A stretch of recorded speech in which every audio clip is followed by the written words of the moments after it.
let's get psychological. On this Patreon, we'll go deeper and without restriction. This isn't some academic exercise. I've been in places where trusting the wrong person could get you killed, and I've learned to see patterns in behavior that most people miss.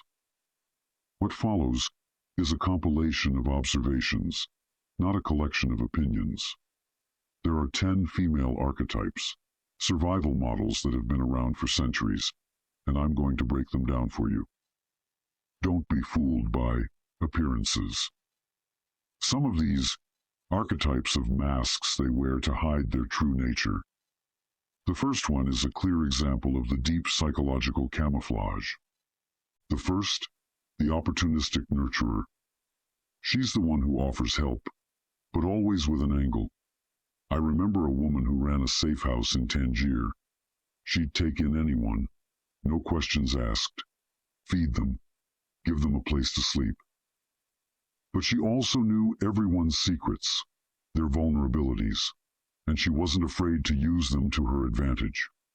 It wasn't malicious. It was simply how she operated. Everything was a transaction. Care is her currency.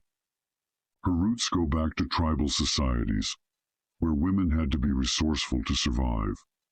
They learned to trade favors, to use their nurturing abilities as leverage. In the medieval era, she might have been a cunning village healer, dispensing medicine in exchange for loyalty. In the Wild West, she might have been a saloon owner, offering shelter and whiskey in exchange for information. Today, she's the executive assistant who knows everything about her boss and isn't afraid to use that knowledge to negotiate a better salary. She's the social media influencer who promotes products she doesn't believe in, just for the paycheck. She's the one who seems to care, but is always looking for an edge. The consummate ornament is all about appearances.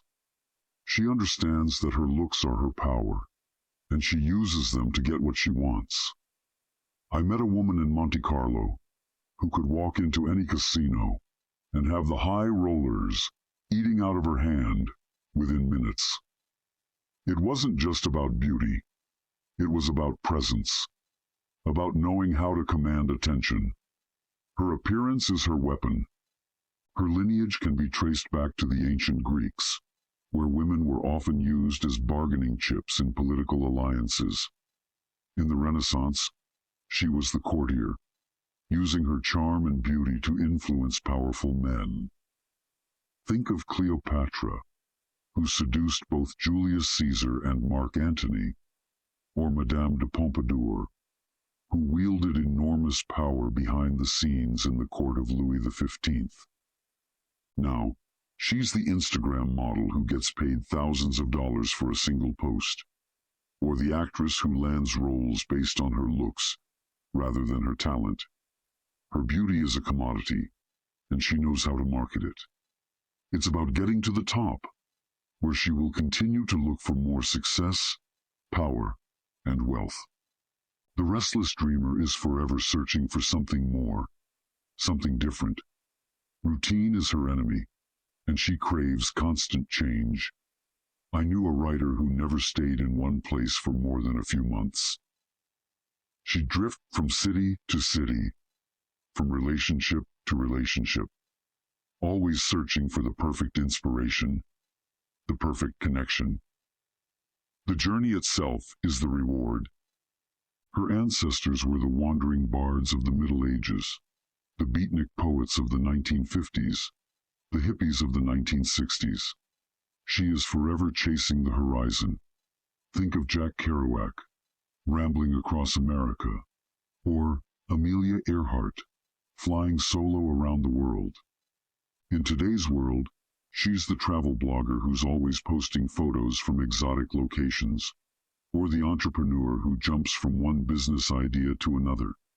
There is no plan, just a constant need to explore, to discover, to experience something new. She'll chase the most interesting thing in the world, but will soon abandon it when it becomes boring. The compulsive caretaker is driven by a deep-seated need to be needed. She equates love with service, believing that she must always be taking care of others in order to be worthy of affection. It's both kind and oppressive. Her historical echoes can be seen in the Victorian era, where women were expected to devote their lives to domestic duties, caring for their husbands and children. Think of Florence Nightingale, tending to wounded soldiers during the Crimean War, or Mother Teresa, devoting her life to the poor and sick.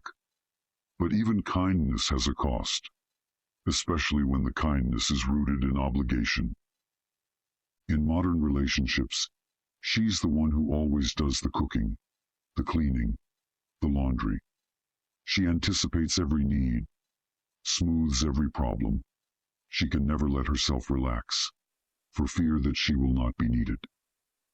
Now, it is often unrequested, but the compulsiveness keeps her ticking. The status acquirer is always looking to climb the social ladder, to associate herself with those who have power and influence.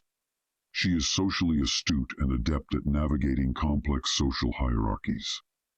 To her, nothing is worse than being at the bottom, and she will do anything to make sure that is never the case. Her historical counterparts were the ambitious women of the Renaissance court, vying for the attention of kings and princes, or the social climbers of the Gilded Age, desperate to break into high society. Think of Anne Boleyn, who captivated Henry VIII, or Consuelo Vanderbilt, who married into one of the wealthiest families in America. Today, she's the one who's always networking, attending galas, and schmoozing with the movers and shakers. She's never off duty. Every interaction is a potential opportunity to advance her social standing. She isn't interested in anything other than finding a way to the top, by any means necessary. The fragile idol stands in a spotlight she never fully owns, the beam itself cast by others whose attention keeps her upright. She is the porcelain figure in a dusty cabinet, admired but never touched. Because touch implies knowledge, and knowledge erodes the illusion. Every compliment is stored like currency, each gaze carefully indexed in the private ledger she keeps in her head, though she will never admit it exists. I have met her many times, and she never sees herself as fragile. To her, the attention feels like permanence, yet I have watched the collapse happen when the gaze shifts elsewhere. Years ago, in Hong Kong, I knew one who occupied the upper tier of a high society circle. She was the favored host at art gallery openings, the guest at private yacht parties, the woman whose presence was enough to validate an event. And yet, the truth emerged the moment a younger, more vibrant figure entered. Her smile faltered, as though she could feel the glass base cracking beneath her feet. She spoke less, drank more, and avoided eye contact with those she once commanded. I remember her fumbling for relevance like a drowning person reaching for air. Historically, this archetype thrives in eras where public adoration defines personal worth. In the royal courts of Europe, to lose favor meant exile. A lady-in-waiting could see her social stock vanish overnight if another woman impressed the monarch. In early Hollywood, actresses who embodied the it-girl ideal were cast aside the moment youth faded, the camera merciless in its loyalty to novelty psychologically. The fragile idol's dependency on external validation places her in constant danger of collapse. She survives on the applause, but has no plan for the silence that inevitably follows. These women learn the art of performance, even outside public spaces. I have sat across dinner tables from them and observed the transitions as conversation drifts away from them. The subtle repositioning in their chair, the sudden insertion of a self-referential anecdote to pull the focus back. It is not narcissism in the grand destructive sense. It is survival the desperate process of climbing back into the light. And yet, because they mistake the applause for love, they often fall hardest when the crowd disperses. If the fragile idol is driven by the need to maintain the pedestal, the high impulse player shatters pedestals entirely, trading them for chaos. She operates best in volatility, confusing others by switching from deep charm to reckless self-destruction in the same evening. In Marrakesh, I encountered her in a smoky back room of a jazz bar, a woman who had just sold a piece of desert land for a small fortune and gambled it away in 3 nights without regret. She had no illusions about building security. Her pleasure came in motion, in the rush of consequence closing in on her heels. She exists in every historical margin where rules were bent or ignored. In ancient port cities, she was the merchant's mistress, burning through foreign coins before the ship even left again. In the post-war underground clubs, she was the one pushing boundaries just for the reaction. Psychologically, her need for risk is rooted in a chemical hunger, the saturation of dopamine when a decision teeters between triumph and ruin. She is drawn to high stakes, because small stakes feel like suffocation. The high impulse player can devastate an orderly life with surprising speed. One week, she is the perfect partner, the confidant laughing in your kitchen. The next, she has emptied the joint account for a trip to Vienna because an opera singer mentioned it offhand. People around her confuse this pattern for immaturity or irresponsibility, but it is neither. It is method, her version of endurance. Where the fragile idol fears loss of attention, the high impulse player fears the stagnation of predictability. Then comes the sentimental strategist, who may seem harmless at first glance, nostalgic, deeply attached to artifacts of her past. But unlike raw sentimentality, her nostalgia is purposeful. Every memory she invokes, every story she replays, is selected not merely for the comfort of familiarity, but as a precise tool in shaping another's agreement or compliance. In Prague, I saw her maneuver through a negotiation between 2 rival antique dealers by drawing on a shared childhood recollection with one of them, steering him to concede terms without realizing he had been manipulated at all. She flourishes in historical periods where networks cemented power more than force. In merchant guilds, salons, and literary societies, she built her strength by maintaining emotional ties and weaving them into leverage. The sentimental aspect keeps her underestimated. Only those who look closely will notice the sharp calculations beneath the soft smile, the tiny adjustments in tone when her listener reacts. Her psychology blends emotional intelligence with tactical patience. Every photograph, letter, or piece of memorabilia she keeps isn't merely for private reflection. It is ammunition, ready to be deployed when timing offers maximum gain. I have seen her rebuild alliances that were thought dead, simply by appealing to a shared past, though she will never admit the engineering behind it. The conflict instigator demands a different kind of attention. Unlike the fragile idol or the sentimental strategist, she doesn't seek preservation of relationships. She thrives on rupturing them. I've crossed paths with her in military enclaves, corporate boardrooms, and cramped apartments. In each place, she introduced friction like oxygen into fire. She doesn't always appear as a loud aggressor. Sometimes the conflict is seeded through carefully chosen implications or doubts. In history, her archetype takes shape in court conspiracies, political revolutions, and even religious schisms. The one who plants division, watches the sides form, and leverages the aftermath to position herself advantageously psychologically. She operates in controlled demolition. There is satisfaction in seeing stable structures collapse, especially if she feels trapped in them. In one warehouse in Alexandria, I watched her dismantle a cooperative trade agreement over 3 days of whispered suggestions, leaving a leader isolated enough to come to her for help. Where others seek stability, she seeks vulnerability in systems. Every relationship, group, or environment becomes a potential battlefield. By introducing conflict, she forces clarity. People reveal their loyalties when pressure mounts, and she capitalizes on that knowledge. This isn't chaos for chaos's sake. It's the architecture of tension crafted to yield benefit. Finally, the shadowed loyalist, the one who pledges allegiance but remains unseen.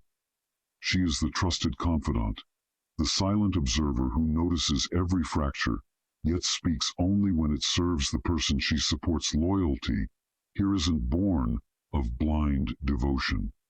It's strategic. She doesn't need the spotlight, and she rarely seeks open recognition. Instead, she gains power through perpetual proximity to it. In the feudal courts of Japan, she was the handmaid to a powerful lady, learning every conversation, every shift in emotion, and storing that intelligence for decisive intervention. On the edges of organized crime families, she often appears as the unremarkable cousin or sister who knows too much but says little. I once knew one in Madrid who safeguarded a business empire by quietly removing damaging papers before auditors arrived. No one but her benefactor ever knew. The shadowed loyalist's psychology is rooted in control via invisibility. Being unseen allows unrestricted movement in the blind spots of power. She watches those around her fall into traps she could escape easily. But intervention is selective, loyalty is currency, and she spends it sparingly. Her danger lies in the fact that when she withdraws that loyalty, the structure she protected will unravel without warning. The collisions are rarely loud at first. They begin in the smallest exchanges. A tone sharpened mid-sentence, an offering withheld, an absence manufactured to be felt. With the first 5 archetypes in the room, the friction multiplies. The opportunistic nurturer, for example, recognizes the fragile idol's need for visibility and exploits it, offering comfort when her audience wanes, but only in exchange for allegiance that will later serve a hidden purpose. The care is real enough to pass inspection, yet behind it lies a ledger she keeps with the precision of a banker. It is in the closed spaces that the tensions peak. Imagine a long candlelit table in a villa on the Mediterranean coast, where all 10 archetypes are present. The status acquirer gauges the hierarchy immediately, sensing which figures could elevate her and which should be ignored until useful. She allies temporarily with the conflict instigator, feeding her bits of strategic gossip like dry timber into a fire. It is reciprocal. The fire consumes, but it also illuminates, giving the status acquirer more room to maneuver. The restless dreamer finds herself magnetized to the high impulse player. There is admiration there, not for the recklessness itself, but for the freedom it represents. Yet this admiration turns quickly to resentment when volatility interrupts the dreamer's trajectory. Plans dissolve under the player's shifting whims, and resentment hardens into withdrawal. The consummate ornament fascinates the shadowed loyalist. Both operate in controlled environments, but for opposite purposes. The ornament takes space by beauty and presence, the loyalist by invisibility. Their coexistence becomes one of quiet study. The loyalist learns how projection works, while the ornament tries, unsuccessfully, to understand the satisfaction of remaining unseen. Then, there is the compulsive caretaker, an anomaly in hostile settings, because her work is done in constant motion. She will tend injuries inflicted by the conflict instigator, soothe the social bruising of the fragile idol, and replenish the reckless fuel of the high impulse player, all without outward suspicion of strategy. But caretaking for her is not benevolence. It is occupation. People in need remain tethered to her, and tethered people can be guided without resistance.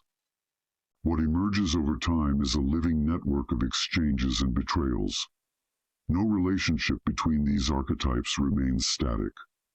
Old alliances dissolve, and new ones form when circumstance shifts. Always with the understanding that no gesture is without motive. Even kindness becomes suspect. Historically, such archetype clusters thrived in courts, closed social circles, and competitive marketplaces.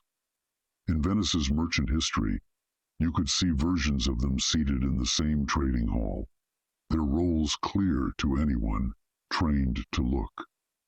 The status acquirer as the broker, the sentimental strategist in negotiations, the opportunistic nurturer offering safe harbor to men about to lose their ships, the conflict instigator ensuring rivalries never cooled enough for peace. Psychologically, these collisions reveal something deeper. Every archetype, regardless of surface behavior, exists in a survival frame. The fragile idol shields herself from irrelevance, the high impulse player from boredom, the sentimental strategist from unpredictability, the conflict instigator from stagnation, the shadowed loyalist from exposure, and the rest with similarly absolute motives. When survival motives are incompatible, coexistence becomes a series of calculated skirmishes. Over years of watching these types interact, a rhythm emerges. Tension peaks with a trigger, a public humiliation for the idol, a sudden lull for the player, a betrayal for the loyalist, and those moments ignite chain reactions across the group. The opportunistic nurturer moves first, offering aid for allegiance. The conflict instigator, sensing vulnerability, sharpens the situation to fracture alliances. The sentimental strategist steps in next, reframing the fracture as shared loss, binding two figures together under her narrative. And when the dust settles, the status acquirer claims credit for whatever outcome benefits her elevation. None of them would describe these movements in such terms. They would call them natural reactions, necessary adjustments, or simply the way things work. But the observer sees pattern, and the pattern does not change. Now, unto how to seduce them. Opportunistic nurturer. The opportunistic nurturer is a woman who instinctively understands that relationships are transactions, even if she does not consciously frame them in those terms. Her identity is tied to the idea of being needed, but her willingness to invest is conditional on the belief that her efforts will benefit her, either directly or indirectly. Seduction in this case is about placing her in situations where she can provide tangible assistance and then ensuring she gets a net gain from doing so. She responds strongly when she sees her involvement as a strategic move that advances her own position. To engage her, you must create openings for her to feel indispensable. For example, if you are pursuing a project that would benefit from her network, you can position yourself as slightly handicapped until she steps in.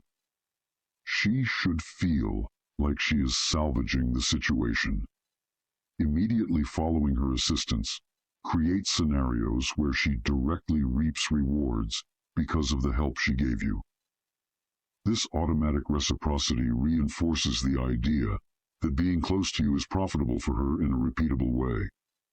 A practical sequence would be meeting her at a professional gathering, mentioning a challenge in connecting with a specific high-value individual, and subtly hinting that her existing contacts might solve your issue.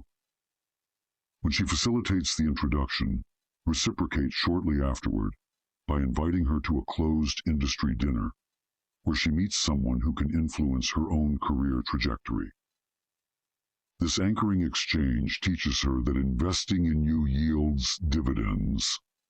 Over time, this mutually reinforcing cycle draws her into deeper involvement, because your success and her success are intertwined in her mind. Consummate ornament. The consummate ornament has built much of her social capital on her appearance. She has spent years receiving constant compliments on her looks, style, and presentation. As a result, generic admiration for her beauty has lost all currency. It is the background noise of her existence. Seducing her requires standing out from the mass of individuals who acknowledge only her aesthetic appeal. The key is to recognize and verbalize qualities that have nothing to do with the obvious, and to make that recognition specific, targeted, and credible. Where most interactions she experiences follow the same predictable flow. You look amazing. You must break the script. Your focus should be on competencies, discipline, leadership, adaptability, or intelligence. These traits are not only less commonly acknowledged, but they also validate parts of her identity that often go unnoticed. The shift pulls you out of the stereotypical category and positions you as someone who perceives her more completely. For example, if she is organizing a public charity gala, avoid the crowd's reflexive commentary on her gown or makeup. Instead, approach her when the event is running smoothly, and note her ability to coordinate multiple moving parts under pressure.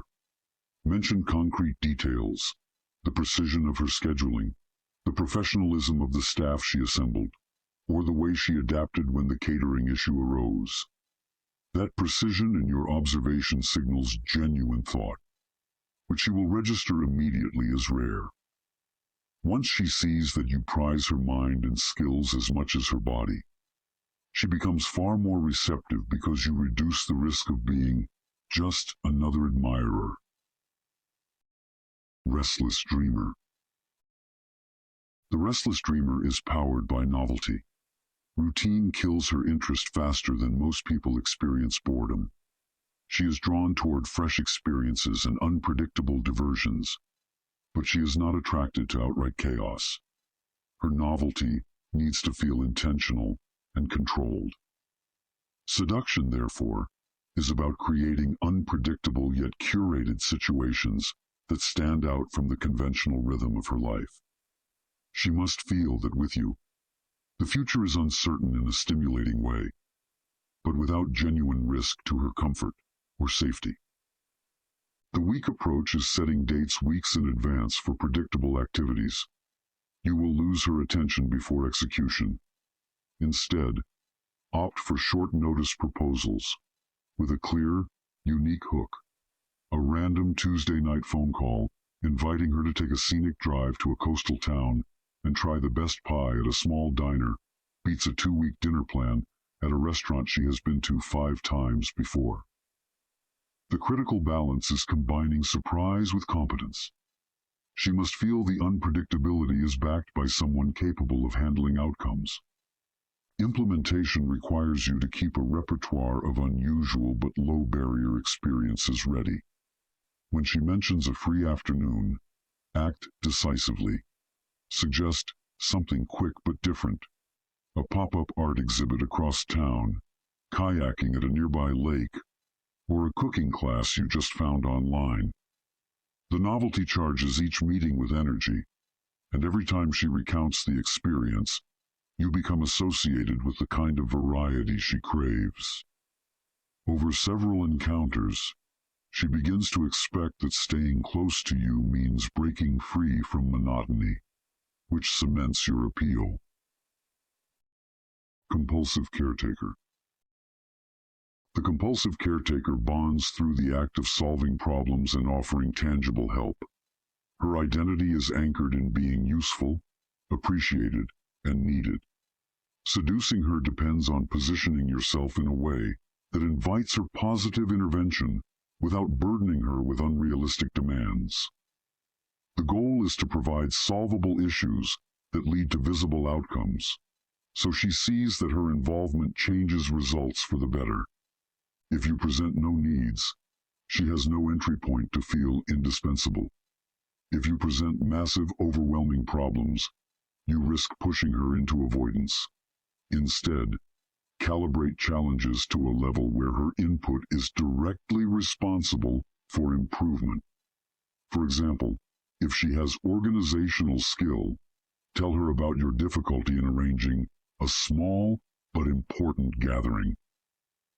Her structured contribution will make the event succeed, and she will see her impact clearly. Repeated instances of these calibrated problem-solving opportunities deepen her investment. As she assists you in varied contexts, from advising you on time management to helping with personal logistics, she starts viewing herself as a stabilizing factor in your life. This perceived role is addictive to her, and when she believes you rely on her in ways that make her feel valued, she will prioritize you over others who don't create these structured openings for her abilities. Status acquirer. The status acquirer is a socially ambitious type who filters relationships through the lens of potential advancement. Her core motivation is upward mobility, connections, resources, and environments that raise her position. Seducing her demands making yourself a source of elevation, either by genuine access or by skillful illusion that proximity to you increases her reach. She is less responsive to general charm or isolated acts of kindness unless those acts are embedded in a visible trajectory toward improvement in her social standing. For example, if she is in a competitive industry, bring her into events where she meets influential players who are difficult to access without inside connections. You should ensure she is presented in a favorable capacity, introduced as your peer, collaborator, or associate, not as a tag-along. When executed correctly, she begins to associate your presence with doors opening for her, either literally or figuratively. That association is powerful. She will seek more interaction on her own to maintain that flow of opportunities. Over time, continued reinforcement builds dependency. Her ambition finds you as a recurring resource. At that stage, she will willingly invest emotionally and physically to ensure that link remains intact, because separation risks losing the channel you represent. Fragile idol. The fragile idol bases her self-worth on external validation, but is often oversaturated with it, reducing individual impact. Constant praise merges into background noise, making each compliment feel less significant. Seduction. Here depends on making your validation rare, deliberate, and specific enough to disrupt her usual feedback loop, so it feels more credible and valuable. You avoid fawning displays and instead identify moments when she is not flooded with attention. Precision matters. Target your approval to traits or actions others overlook. For example, after she gives a public speech that garners applause, wait until a quieter moment the next day to send a private message noting a specific instance within her delivery, her steady cadence, skillful pause, or the clarity of one key argument. This strategy differentiates you in her perception. While others contribute to the ongoing noise, your validation becomes a distinct signal she can't dismiss. Over repeated interactions, she starts seeking your perspective as a calibrating force. When she is unsure about how she is perceived, she will prioritize input from you over the crowd, because your attention has consistently stood out in both timing and content. High impulse player. The high impulse player thrives on immediacy, stimulation, and decisive action.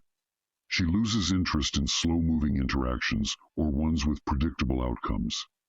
To seduce her, you must offer rapid, high-energy opportunities while ensuring the structure is seamless, so excitement does not collapse into stress. Events and invitations should often be short notice and high engagement. Concerts announced hours before. Restaurants known for unusual menus. Late-night activities that carry a sense of urgency. Yet you must also handle execution entirely, managing logistics, so she stays in a stimulation zone without friction points that break momentum. For instance, if you discover a rooftop DJ event happening that night, you might text her with, "Be ready at 8. There's something you need to see." Arrange transport, entry, and key details in advance. She experiences a surge of energy from the sudden plan and feels secure knowing you're also orchestrating it. This combination of adrenaline and safety creates repeat attraction, because each encounter offers the rush she looks for without the fallout she tries to avoid. Sentimental strategist. The sentimental strategist ties emotional loyalty to distinct, memorable events. These moments serve as anchors in her mind, and once linked to you, they cannot be easily erased. Seducing her means designing emotionally charged experiences and ensuring they're unique enough to remain as mental reference points. You must avoid constant casual contact in favor of select, impact-heavy encounters. The memory's texture matters. Sights, sounds, conversations must be woven to form a complete scene she can revisualize. For example, bringing her to a secluded rooftop overlooking city lights, while disclosing a personal story tied to the night's atmosphere, gives her narrative depth to associate with you. Weeks later, a simple photo of the same skyline sent as a follow-up rekindles the memory. Over a series of such curated moments, her mind maps you to emotional significance. Once she has multiple anchors, separation becomes harder because those memories continually trigger the bond even in your absence. Conflict instigator. The conflict instigator derives energy from tension. She equates lively disagreement with engagement and sees intellectual sparring as a sign of respect. Seduction here is about controlled, respectful opposition that stimulates her without crossing into hostility. You must challenge her positions in a direct but composed manner, ensuring disputes are about ideas, not identity. For example, if she calls a well-known film overrated, you can calmly suggest its overlooked thematic depth, supporting your view with concrete examples. Keep resolution open-ended, so she continues processing your argument later. She will look forward to interactions that sharpen her perspective or force her to defend her stance. Gradually, she registers you as a mental equal who can keep her stimulated, which often transitions into personal investment. When the disagreements remain stimulating rather than destabilizing, attraction builds precisely because she doesn't get this dynamic from most others. Shadowed loyalist. The shadowed loyalist places supreme value on trust, privacy, and emotional safety. Exposure, social or emotional, creates withdrawal. Seduction in this case involves consistently proving discretion and respecting boundaries until she, willingly, extends them herself. Avoid public overexposure in the early stages. Choose low visibility settings for meetings. When she shares private information, never repeat it. Later, subtle references to that information signal that you remember, but have kept it sealed. This conscious demonstration shapes you into a safe harbor in her mind. Over time, her guarded approach relaxes, and she recognizes that you are uniquely trustworthy. In many cases, this recognition triggers attachment, not through intense stimulation or novelty, but through security. Once bonded, she will defend the relationship fiercely because, for her, finding genuine confidentiality is rare, and losing it would mean resetting trust with someone new. a process she prefers to avoid entirely.